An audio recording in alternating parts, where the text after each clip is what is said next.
لله الحمد لله رب العالمين والصلاة والسلام على سيد المرسلين أما بعد أعوذ بالله من الشيطان الرجيم بسم الله الرحمن الرحيم الصلاة والسلام عليك يا رسول الله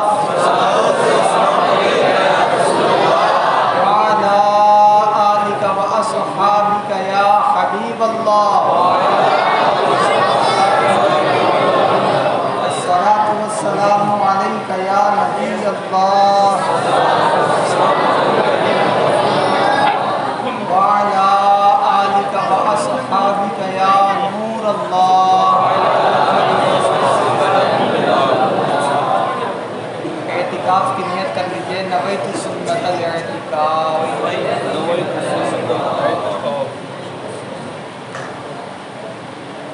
اللہ کے پیارے نبی آخری نبی محمد عربی صلی اللہ تعالی علیہ وآلہ وسلم پر درود و سلام پڑھنے کی بے شمار فضائل اور برکتیں سنتے رہتے ہیں،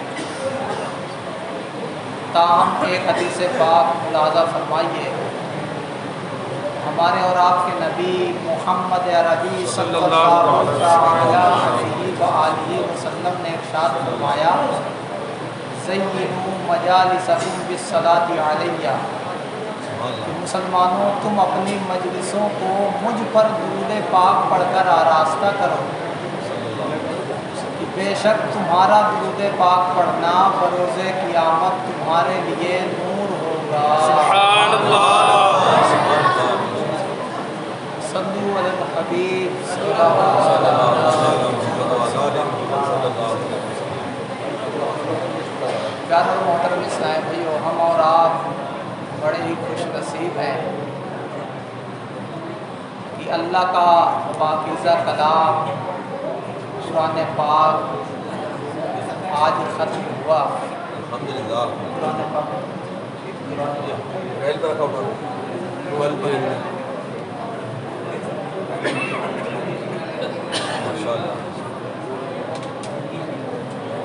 خاموشی سے سنیے گا، چند باتیں عرض کرنے کی سعادت حاصل کروں گا۔ دنیا میں یوں تو ایک نہیں، دو نہیں، ہزار نہیں، لاکھ نہیں، بلکہ کروڑوں اربوں کتابیں ہیں، چاہے وہ دینی علم ہو یا دنیاوی علم ہو، ہر علم کی الگ الگ کتاب ہے۔ میڈیکل سائنس لے لیجئے، اس کی ہزاروں لاکھوں کتابیں آپ کو مل جائیں گی۔ میتھ کی لے لیجئے، ہزاروں لاکھوں کتابیں مل جائیں گی۔ اتہاس کی لے لیجئے، اس کی بھی مل جائیں گی۔ دینی شعبہ ہو یا دنیاوی شعبہ ہو، دین میں آتے ہیں تو قرآن پاک کی تفسیر کی ہزاروں کتابیں مل جائیں گی، احادیث کی ہزاروں کتابیں ہیں، احادیث کی شروحات کی کتابیں ہیں، علم منطق کی کتابیں ہیں، علم نحو کی کتابیں ہیں، علم صرف کی کتابیں ہیں، بلاغت کی کتابیں ہیں۔ لاکھوں کروڑوں کتاب ہونے کے باوجود لیکن پیارے اور محترم اسلامی بھائیوں، آپ اس بات کو توجہ سے سنیے اور جواب دیجیے گا کہ میڈیکل سائنس والی کتاب کیا آپ کو فائدہ دے گی؟ فائدہ نہیں دے سکتی، صرف اسی کو فائدہ دے گی جو میڈیکل سائنس کا علم حاصل کر رہا ہے۔ بے شک انجینئر کا کورس کرنے والا اگر وہ انجینئر کی کتابیں پڑھ رہا ہے اس کو تو فائدہ ملے گا، لیکن ہم اور آپ کو فائدہ نہیں ملے گا۔ علم منطق پڑھنے والا اگر علم منطق کی کتاب پڑھے تو اس کو فائدہ تو ملے گا، لیکن ہم اور آپ پڑھیں تو نہیں ملے گا۔ لاکھوں کروڑوں اربوں خربوں کتابیں ہونے کے باوجود ہر کتاب ہر ایک کو فائدہ دے یہ ضروری نہیں ہے، لیکن کیا اس دنیا میں کوئی ایسی کتاب بھی ہے کہ اگر ڈاکٹر ہو وہ پڑھے تو اس کو بھی فائدہ ملے، انجینئر ہو وہ پڑھے تو اس کو بھی فائدہ ملے، دنیا کے کسی بھی شعبے سے تعلق رکھنے والا ہو وہ پڑھے اس کو فائدہ ملے، دین کے کسی بھی شعبے سے تعلق رکھنے والا ہو وہ پڑھے اس کو فائدہ ملے، بچہ پڑھے اس کو فائدہ ملے، جوان پڑھے اس کو فائدہ مرد پڑھے اس کو فائدہ ملے، عورت پڑھے اس کو فائدہ ملے۔ کوئی ایسی کتاب دنیا میں ہو تو آپ بتائیں؟ نہیں ملے گی سوائے ایک کتاب کے، اور وہ کتاب ہے قرآن پاک۔ قرآن پاک کیسی عظمت والی کتاب ہے، یہ کتاب مزدور بھی پڑھے اس کو بھی فائدہ دے گی، مالدار پڑھے اس کو بھی فائدہ دے گی۔ اگر پڑھنا نہیں آتا اس کو پکڑ لیجئے تب بھی ثواب ملے گا، اس کو پکڑ کے چوم لیجئے تب بھی ثواب ملے گا۔ پڑھنا نہیں آتا اس کو کھول کے دیکھ لیجئے تب بھی ثواب ملے گا۔ پڑھنا نہیں آتا کسی سے سن لیجئے تب بھی ثواب۔ روزگار نہیں چل رہا، قرآن پاک کی تلاوت کرے روزگار چلنے لگے گا۔ بیماری نہیں جا رہی، کوئی کتاب آپ پڑھیں، کوئی کتاب آپ کی بیماری دور نہیں کر سکتی، قرآن پاک پڑھیے آپ کی بیماری دور ہو جائے گی، آپ کی پریشانی دور ہو جائے گی۔ کیسا رب کا کلام پیارے اور محترم اسلام بھائیوں ہمیں ملا ہے، لیکن اس کی عظمت، اس کی رفعت اور اس کی جو اللہ تعالیٰ نے شان رکھی ہے آج ہمارے دلوں سے نکل گئی ہے۔ وہ شاعر کہتا ہے نا کہ درس قرآن اگر ہم نے نہ بھلایا ہوتا، درس قرآن اگر ہم نے نہ بھلایا ہوتا، یہ زمانہ نہ زمانے نے دکھایا ہوتا۔ پیارے اسلام بھائیو آج ضرورت ہے اس قرآن کو پکڑنے کی۔ یہ قرآن ایسی کتاب ہے، بچہ پیدا ہوا اس کو سناؤ تب بھی برکت۔ بندہ مر رہا ہے جاگنی کے عالم میں ہے، سورہ یاسین سنا دیجئے اس کی روح آسانی سے نکل جائے۔ کیسی برکت اللہ تعالیٰ نے رکھی ہے اس کتاب قرآن پاک میں، لیکن ہم نے کیا کیا کہ اس کو صرف موت کے لیے تو رکھا، 40ویں میں پڑھنے کے لیے تو رکھا، اصال ثواب کے لیے تو رکھا کہ صاحب یہ کتاب اس دنیا میں تو فائدہ دیتی ہے، قبر میں بھی فائدہ دیتی ہے، آخرت میں بھی فائدہ دے گی۔ لیکن پیارے اسلام بھائیو کیا ہم نے اس قرآن کو سیکھا؟ کیا ہم نے اس قرآن سے اپنی زندگی کا مقصد جو اللہ تعالیٰ نے ہمیں بنانے کا مقصد بیان کیا اس مقصد کو پڑھا؟ پیارے اور محترم اسلام بھائیو ہم درس قرآن بھلاتے چلے جا رہے ہیں، اور آج ہماری اکثریت افسوس کے ساتھ کہنا پڑ رہا ہے مسلمانوں کی اکثریت ایسی ہے کہ جو قرآن نہیں پڑھے۔ پیارے اسلام بھائیو ایک آواز بند کر کیسے شور شرابہ کر رہے ہو بچے، تھوڑی دیر سن لو خاموشی سے۔ پیارے اور محترم اسلام بھائیو یہ ایسی کتاب ہے کہ بندہ کے پاس رب تعالیٰ نے یہ خزانہ دے دیا ہے، اور قرآن پاک میں خود موجود ہے کہ اس میں ہر خشک و تر کا بیان موجود ہے، اور کیسی فضیلت اس دنیا میں تو ہے اور آخرت میں بھی ہے۔ میں آپ کو ایک آخرت کی فضیلت بتاؤں گا، ایک دنیا کی فضیلت بتاؤں گا۔ آخرت کی فضیلت یہ ہے کہ جب جنتی جنت میں داخل ہو جائیں گے، دوزخی دوزخ میں داخل ہو جائیں گے، جب جنتی جنت میں داخل ہو جائے گا اس سے کہا جائے گا کہ تو قرآن پڑھتا جا، جہاں تک قرآن پڑھتا پڑھتا ختم کرے گا وہاں تک جنت کی زمین تیرے۔ جس کو ایک آیت یاد ہوگی کیا وہ خواہش نہیں کرے گا یار مجھے 2 آیت یاد ہوتی تو کتنا اچھا رہتا؟ جس کو ایک سورت یاد ہوگی کیا وہ خواہش نہیں کرے گا یار 5 سورت یاد ہوتی تو میں اور پڑھتا، جنت کی زمین اور ہو جائے مجھے مل جاتی؟ اور روایت کا مفہوم یہ ہے کہ اس بندے سے کہا جائے گا جلدی جلدی نہ پڑھ بلکہ آہستہ آہستہ پڑھ اور جلدی جلدی جا تاکہ زمین جنت کی زیادہ سے زیادہ تجھے مل سکے۔ یہ آخرت کی فضیلت۔ اور پیارے اور محترم اسلام بھائیو یہ قرآن اللہ تعالیٰ نے ماہ رمضان میں نازل فرمایا، اور موسیٰ علیہ السلام جب اس دنیا میں تشریف لائے، ابھی ہم لوگ نہیں آئے تھے، محبوب کی امت محمدیہ نہیں آئی تھی، اللہ تعالیٰ نے موسیٰ علیہ السلام سے فرمایا ہے موسیٰ میں نے اپنے محبوب کی امت کو 2 روشنی عطا کیے ہیں تاکہ 2 اندھیروں سے ان کو بچا دوں۔ موسیٰ علیہ السلام نے عرض کیا مولا وہ دو روشنی دو نور کیا ہیں اور وہ دو اندھیرے کیا ہیں؟ اللہ نے فرمایا موسیٰ میں نے اپنے محبوب کی امت کو ایک نور نور قرآن دیا اور ایک نور نور رمضان دیا۔ عرض کیا تو اندھیرے کون سے ہیں؟ فرمایا ایک قبر کا اندھیرا دوسرا قیامت کا اندھیرا۔ تو پیارے اسلام یہ روشنی ہے قرآن پاک، یہ روشنی ہے۔ تو یہ تو آخرت کی برکت ہو گئی، دنیا کی برکت سنیے۔ ایک بزرگ کے بارے میں منقول ہے کہ ان کے گھر میں چوروں کی ایک ٹیم نے مشورہ کیا کہ آج ان کے گھر میں چوری کرنی ہے، نشان لگا دیا۔ رات ہوئی، چوروں کی ٹیم گھر میں پہنچی اور چھت میں جب گئی تو دیکھا کہ ان کے آنگن میں ایک قندیل جل رہی ہے اور چند لوگ ذکر و اذکار کر رہے ہیں۔ یہ چوروں کی ٹیم انتظار کرنے لگی کہ یہ ذکر و اذکار کر کے جو ہی سوئیں گے ہم چوری کر لیں گے، لیکن ان چوروں نے کیا دیکھا کہ پوری رات ذکر و اذکار کرتے رہے، لوگ آتے رہے جاتے رہے، قندیل جلتی رہی، ذکر و اذکار ہوتا رہا۔ مایوس ہو گئے، سوچے چلو کوئی بات نہیں، آج لگتا ہے کوئی خاص رات ہوگی اس لیے ذکر و اذکار پوری رات انہوں نے کیا، کل تو نہیں کریں گے، لہذا صبح ہوئی تو یہ لوگ چلے گئے۔ دوسری رات چوروں کی ٹیم پھر پہنچی اور چھت پہ انتظار کرنے لگی، لیکن دیکھا کہ وہی ذکر کی محفل سجی ہوئی ہے۔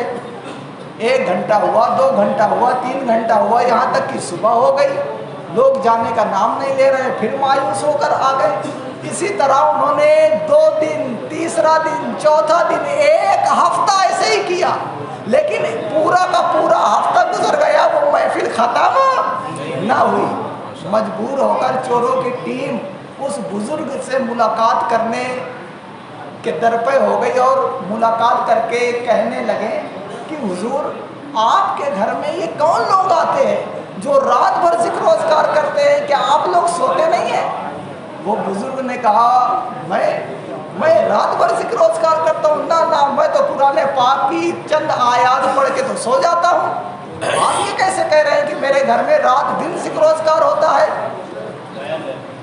ان چوروں کی ٹیم نے کہا کہ عالی جاں ہم 1 ہفتے سے آپ کے گھر کو ٹارگیٹ میں لیے ہوئے ہیں کہ آج چوری کریں گے، کل چوری کریں گے، لیکن 1 ہفتہ ہو گیا، جب بھی ہم آتے ہیں ذکر کی مجلس ملتی ہے، یہ پتہ نہیں ذکر کی مجلس کب ختم ہوگی اور ہم چوری کریں گے، یہ ہمارا منصوبہ کارآمد نہیں ہو رہا۔ ان بزرگ نے بتایا کہ یہ برکت میرے رب کے کلام قرآن پاک کی۔ ہم میں سے ہر کوئی چاہتا ہے کہ میرے گھر میں چوری نہ ہو۔ بے شک۔ نعرہ تکبیر، نعرہ رسالت، قرآن پاک۔ ماشاءاللہ ماشاءاللہ۔ لیکن بعد میں ہوتا تو صحیح ہوتا یا پہلے ہو جاتا۔ چلیے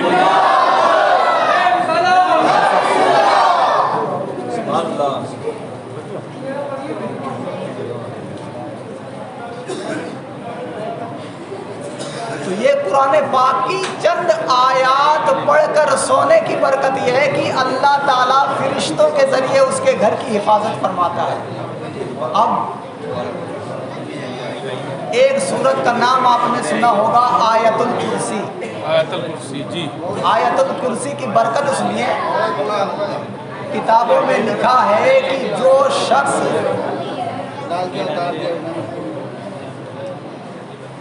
ہو گیا،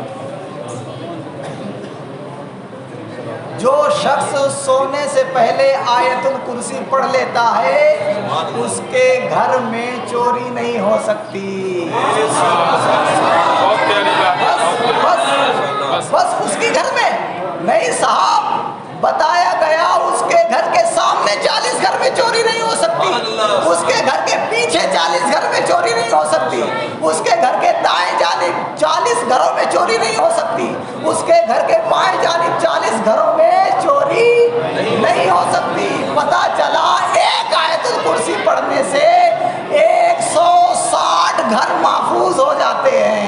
کیا اب بھی نہیں سیکھیں گے پیارے اسلامی بھائیوں؟ اب بھی نہیں سیکھیں گے قرآن پاک؟ نیت بن رہی ہے قرآن پاک سیکھنے کی، سیکھیں گے انشاءاللہ۔ انشاءاللہ۔ تو کیسے سیکھیں گے، کہاں سیکھیں گے؟ ہماری تو عمر 20 سال ہو گئی، 25 سال ہو گئی، 30 سال ہو گئی، اب ہمیں کون قرآن پاک سکھائے گا؟ آپ ٹینشن میں نہ آئیے، الحمدللہ آپ کی دعوت اسلامی آپ کے لیے 15 مئی سے فیضان قرآن کورس لا رہی ہے۔ فیضان قرآن کورس یہ کہاں ہوگا؟ آپ کے فیضان مدینہ میں ہوگا۔ کب ہوگا؟ عشاء بعد ہوگا۔ کتنے گھنٹے کا ہوگا صاحب؟ آدھے گھنٹے کا ہوگا۔ بھائی کتنے سالوں میں آپ قرآن سکھا دیں گے؟ سالوں میں نہیں صاحب، صرف 3 مہینے میں قرآن سکھا دیں گے۔ 3 مہینے میں قرآن، وہ بھی آدھا گھنٹے میں۔ فیضان مدینہ اتنا پاس، صاحب کیا فیس بھی لیں گے؟ نہیں صاحب، پھر ہی سکھائیں گے۔ کون کون سیکھنے کے لیے تیار ہے؟ 15 مئی۔ اچھا، اس میں بچوں کا ایڈمیشن نہیں ہے، اس میں 20 سال سے 80 سال تک کے اسلامی بھائیوں کا ہی ایڈمیشن ہے۔ صرف روزانہ آدھا گھنٹے میں آپ 3 مہینے بعد دیکھیں گے کہ آپ قرآن پاک لے کے پڑھ رہے ہیں۔ سیکھیں گے؟ ایک اور خوشخبری سنیے، آپ کا دل باغ باغ ہو جائے۔ جن کو قرآن پاک پڑھنا نہیں آتا وہ بھی قرآن پاک ترجمہ کے ساتھ، تفسیر کے ساتھ 128 دن میں سن کر مکمل کر سکتے ہیں۔ کتنے دن میں؟ 128 دن میں پورا قرآن پاک آپ سن لیں گے، اس کا ترجمہ سن لیں گے، تفسیر سن لیں گے۔ بھائی کیا پورا 24 گھنٹہ دینا پڑے گا؟ نہیں صاحب، روزانہ صرف 1 گھنٹہ دینا پڑے گا۔ کتنا دینا پڑے گا؟ 1 گھنٹہ۔ اگر روزانہ 1 گھنٹہ آپ نے دیا تو 128 دن میں قرآن پاک کی قرات، قرآن پاک کا ترجمہ، قرآن پاک کی تفسیر آپ سننے میں کامیاب ہو جائیں گے۔ صاحب اس کے لیے کیا کرنا پڑے گا؟ اس کے لیے کچھ نہیں کرنا پڑے گا، آپ کو اپنے موبائل کے پلے اسٹور میں صراط الجنان تفسیر ڈاؤن لوڈ کر لیجیے۔ اس میں الحمدللہ دعوت اسلامی نے آڈیو میں ریکارڈ کر کے پورا قرآن ترجمہ تفسیر کے ساتھ 128 گھنٹے میں دے دیا ہے۔ کتنے گھنٹے میں؟ 128 گھنٹے میں دے دیا ہے۔ پیارا محترم اسلام بھائیو، دعوت اسلامی نے کیسا علم دین حاصل کرنا آسان کر دیا۔ پیارا محترم اسلام بھائیو، یہ آپ جو چندہ دیتے ہیں نا، یہ اسی کی برکت ہے۔ عبدالحمید بھائی بتا رہے تھے کہ پلے اسٹور کا ایک اپلیکیشن بنانے میں کروڑوں روپیہ خرچ ہوتا ہے، لیکن آپ دعوت اسلامی کے اپلیکیشن دیکھیں، ڈاؤن لوڈ کریں، کوئی فیس نہیں، فری آف کاسٹ دعوت اسلامی آپ کو یہ سہولیات دے رہی ہے، لیکن آپ سے پیسہ نہیں لے رہی ہے۔ اگر لیتی ہے تو رمضان میں چندہ لیتی ہے۔ پیارے اسلام بھائیو، آپ دیکھیں فیضان مدینہ، فیضان مدینہ کا 1 مہینے کا خرچ 7 لاکھ ہے، اور سالانہ جوڑو تو 72 لاکھ سے زیادہ پہنچتا ہے۔ یہ کس کے تعاون سے چلتا ہے؟ یہ آپ کے تعاون سے چلتا ہے۔ آپ کا 1 روپیہ دیا ہوا بھی یہ ضائع نہیں جاتا، اور الحمدللہ مجھے یہ بات کہنے میں فخر محسوس ہو رہا ہے کہ دعوت اسلامی میں کوئی بھی مبلغ چندہ کرتا ہے اس کو 1 روپیہ بھی کمیشن نہیں دیا جاتا، نہ وہ لیتا ہے۔ الحمدللہ آپ 1 روپے دیں گے، 1 روپے دین کی راہ میں خرچ ہوگا۔ لیکن بعض اسلامی بھائی ایسے ہیں کہ جو کنجوسی کرتے ہیں، اور صلو علی الحبیب صلی اللہ علیہ وسلم۔ الحمدللہ آپ کے دیے ہوئے چندے سے دعوت اسلامی بے شمار مدارس چلا رہی ہے۔ 2014 میں دعوت اسلامی انڈیا کا خرچ 50 کروڑ روپے تھا۔ کتنے تھا؟ 50 کروڑ۔ آج کے وقت میں 5 ارب پہنچ چکا ہے۔ کتنا پہنچ چکا ہے؟ 5 ارب۔ اور الحمدللہ ابھی آنے والے وقت میں ہم نے ایک چینل بھی لانچ کیا ہے، شروع کیا ہے۔ وہ چینل بھی الحمدللہ گھر گھر دین کی خدمت کرے گا، دین کی باتیں بتائے گا۔ دعوت اسلامی کے ایسے ایسے پلان ہیں، الحمدللہ آپ سنیں گے تو خوش ہو جائیں گے۔ دعوت اسلامی نے یہ ذہنیت کو ختم کر دیا۔ بعض لوگ کہتے ہیں نا صاحب تم عالم ہو، عالم کے ساتھ ساتھ ڈاکٹر بھی بنو، آپ عالم ہو، عالم کے ساتھ ساتھ انجینئر بھی بنو۔ صاحب صرف عالم ہی بنے، آپ نہیں بن سکتے، کہ آپ ڈاکٹر ہیں آپ عالم بھی بنے, آپ انجینئر ہیں آپ عالم بھی بنے, آپ تاجر ہیں آپ عالم بھی بنے, آپ مالدار ہیں آپ عالم بھی بنے. الحمدللہ دعوت اسلامیہ ایسا شعبہ لے کے آ رہی ہے کہ عشاء کی نماز کے بعد 2 گھنٹے کا درس نظامی کورس شروع کر رہی ہے. اور اس میں کون ہوں گے؟ اس میں بڑے اسلامی بھائی ہوں گے, پڑھے لکھے ہوں گے, مالدار ہوں گے, تاجر حضرات ہوں گے. اور اگر آپ بھی چاہتے ہیں کہ ہمارے اس نگلا میواتی میں یہ کورس شروع ہو جائے تو ہمیں 20 اسلامی بھائیوں کی ضرورت ہے. اگر 20 اسلامی بھائی پڑھنے والے ہمیں مل جاتے ہیں تو ہم یہ 2 گھنٹے کا پارٹ ٹائم درس نظامی شروع کر دیں گے. اچھا اس کی فیس بھی لیں گے آپ؟ نہیں صاحب فیس نہیں, فری پڑھائیں گے صاحب, ہر کام فری. ہاں بھائی ہر کام فری. یہ فری اس لیے کر رہے ہیں جو آپ رمضان میں چندہ دیتے ہیں نا, یہ اسی کی برکت ہے. الحمدللہ دعوت اسلامی 1-1 روپے کا حساب رکھتی ہے, لیکن بدقسمتی سے کہنا پڑتا ہے پیارے اسلامی بھائیوں کہ جس کے پاس جاؤ نا کہ صاحب دعوت اسلامی کے لیے چندہ دو, کیا کہتے ہیں صاحب میں نے تو پہلے رمضان میں نکال دیا, میں نے تو 10 رمضان سے پہلے نکال دیتا ہوں, پہلے کیوں نہیں آئے؟ اچھا میری تو زکوٰۃ نہیں بنتی. پیارے اسلامی بھائیوں یہ آپ باتیں ہم کو سنا دیں گے, ہم مان لیں گے, لیکن کیا زکوٰۃ نہیں نکلتی؟ میرے غالب گمان کے اعتبار سے ہر اسلامی بھائی زکوٰۃ نکالنے والا ہے, لیکن ہم نکالتے نہیں ہیں. آپ دیکھیں گھر کی خواتین کے پاس زیورات ہوتے ہیں, ہمارے پاس پراپرٹی ہوتی ہے جو بیچنے کے لیے ہوتی ہے, مال ہوتا ہے, ہم نے بیمے کروائے ہوتے ہیں. بھائی اس کی زکوٰۃ کون دے گا؟ اگر ہم آج سن لیجئے زکوٰۃ نہیں نکالیں گے صحیح طور پر, آپ ہمیں تو کہتی ہے صاحب میری زکوٰۃ نہیں بنتی, میرے اوپر تو قرض ہے, ہم مان لیں گے, لیکن کیا رب نہیں دیکھ رہا کہ اس پر زکوٰۃ فرض ہے؟ ہم زکوٰۃ نکالنے میں پھر جب زکوٰۃ جوڑتے ہیں, یار میرے پاس کروڑوں روپے کی پراپرٹی ہے, زکوٰۃ نکالوں گا تو لاکھوں لاکھ زکوٰۃ نکل جائے گی, بتاؤ میں لاکھوں لاکھ زکوٰۃ نکال کے کنگال ہو جاؤں گا؟ پیارے اسلامی بھائیوں کہ آپ نے نہیں دیکھا جب لاک ڈاؤن لگا اور کورونا وائرس کا کوہرام مچا تو کروڑ پتی روڑ پتی بن گئے کہ نہیں بن گئے؟ اللہ کا شکر ادا کیجئے کہ اللہ تعالیٰ نے مجھے اس وبا میں بھی مالدار بنایا, مالدار رکھا, میں روڑ پتی نہیں بنا. ارے اللہ کے شکریہ میں تو سب دے دینا چاہیے. رب تعالیٰ فرماتا ہے کہ میرے دیے ہوئے میں سے کچھ خرچ کرو, اور قرآن میں یہ بھی ہے کہ مجھے قرض دو, اور جب تم قرض دو گے تو میں تمہیں اس کا بدلہ اس وقت دوں گا جس وقت تمہیں بہت ضرورت ہوگی. یہ مال کا میل نکالنے کے لیے تیار نہیں ہے تو رب کو قرض کون دے گا؟ اور الحمدللہ آپ پتہ کیجئے کیرلا کے اندر جو جتنے مدارس چلتے ہیں, کیرلا کے مسلمان مدارس میں زکوٰۃ فطرہ نہیں لگاتے, زکوٰۃ فطرہ غریبوں کو دیتے ہیں اور اپنا پاک مال سے مدارس کی خدمت کرتے ہیں. الحمدللہ وہاں کے مسلمان مرحبا, دل سے دعائیں نکلتی ہیں, یار ایسے بھی مسلمان ہیں. اور پیارے اسلامی بھائیو ہم یہ بھی بات اپنے ذہن میں بٹھا لیں کہ اگر ہم چندہ نہیں دیں گے نا تو یہ آپ مت سوچئے صاحب دین کا کام بند ہو جائے گا. یہ اللہ کا کام ہے, اللہ تعالیٰ کا کام بند نہیں ہوگا. آپ ترکی کی ہسٹری اٹھا کر دیکھیں, ترکی میں ایک بادشاہ گزرا تھا, اس نے ترکی میں جتنے مدارس تھے علم دین سکھانے والے سب کو بند کر دیا, علماء کو قید کرنا شروع کر دیا, یہاں تک کہ ان کو شہید کرنا شروع کر دیا.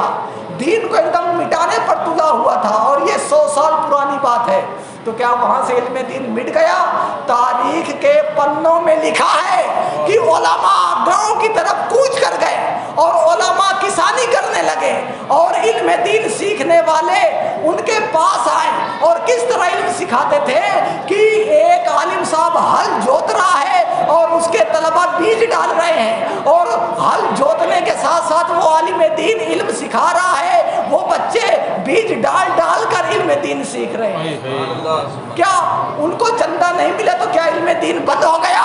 نہیں صاحب, یہ ہماری خام خیالی ہے. اگر ہم چندہ نہیں دیں گے تو یہ مدارس بند ہو جائیں گے. نہیں صاحب, نہیں بند ہوں گے. جب فرعون نے اتنی کوشش کی کہ دین الہی بند ہو جائے, ختم ہو جائے, تو وہ تو بند نہیں کر سکا, تو کیا ہمارے سوچنے سے بند ہو جائے گا؟ نہیں صاحب, یہ تو ہماری خوش قسمتی ہے کہ ہمارا پیسہ ہماری رقم دین میں لگ جائے اور اس کی برکتیں ہمیں مل جائے. تو نیت کیجئے پیارے اسلام بھائیو, 100% زکوٰۃ نکالیے. خدا کی قسم یہ کوئی اس طرح کی بات نہیں ہے. قرآن پاک اور احادیث کا مفہوم ہے کہ جو زکوٰۃ نہیں نکالے گا یہ مال گنجا سانپ کی صورت قیامت میں اختیار کر لے گا اور گلے میں لپٹ جائے گا اور کہے گا کہ میں تیرا مال ہوں, میں تیرا خزانہ ہوں, اور اس کو ڈستا رہے گا. پیارے اسلام بھائیو یہ ایک طور سے قرض ہے ہم پر, اگر نہیں نکالیں گے تو پیارے اسلام بھائیو پھنس جائیں گے. اور ایک بات یہ بھی سن لیجئے, ہمارے اسلام بھائیوں کو جب زکوٰۃ کی فضیلت بتائی جاتی ہے, وعید بتائی جاتی ہے, تو دینے کا ذہن تو بن جاتا ہے, لیکن کہتے ہیں صاحب وہ تو میرا بچہ نکال دیتا ہے, وہ تو بچے کی ملک ہے, میں تو بہت بوڑھا ہوں, میں تو اب کماتا نہیں ہوں, میں کہاں سے نکالوں گا. تو پیارے اسلام بھائیوں سن لیجئے, اگر بچہ مالک ہے تو بچے پر فرض ہے نکالنا, اگر اس کا باپ مالک ہے تو باپ پر فرض ہے نکالنا. اچھا بعض بوڑھے اسلامی بھائی ایسا کرتے ہیں کہ اس کے 5 بچے ہیں, ان کے زیورات اپنے پاس رکھا رہتا ہے, زیورات اپنے پاس رکھ لیتے ہیں, اور نہ باپ زکوٰۃ نکالتا ہے اس لیے کہ یہ تو بیٹوں کا مال ہے, اور بیٹے زکوٰۃ نہیں نکالتے ہیں کہ یہ تو باپ بھائی رکھے ہوئے ہیں. پیارے اسلامی بھائیو اس کشمکش میں باپ نہ نکالنے کی وجہ سے باپ بھی گناہ گار اور بیٹا نہ نکالنے کی وجہ سے بیٹا بھی گناہ گار. لہذا پورا آپ حساب کیجئے, آپ اپنا سونا لکھیے, چاندی لکھیے, رقم لکھیے کتنی بن رہی ہے, پھر اس کو 2.5% میں آپ وہ کیلکولیٹ کر لیجئے, 2.5% نکالیے, اور پھر دیکھیے انشاءاللہ آپ کا مال بڑھے گا. میرے نبی, آپ کے نبی, آخری نبی صلی اللہ تعالیٰ علیہ وسلم نے فرمایا صدقہ کرنے سے مال میں کمی نہیں آتی. تو نیت کیجئے انشاءاللہ عز و جل ہم زکوٰۃ بھی نکالیں گے. اور 15 مئی کو فیضان قرآن کورس ہمارا شروع ہو جائے گا, آدھا گھنٹے کا.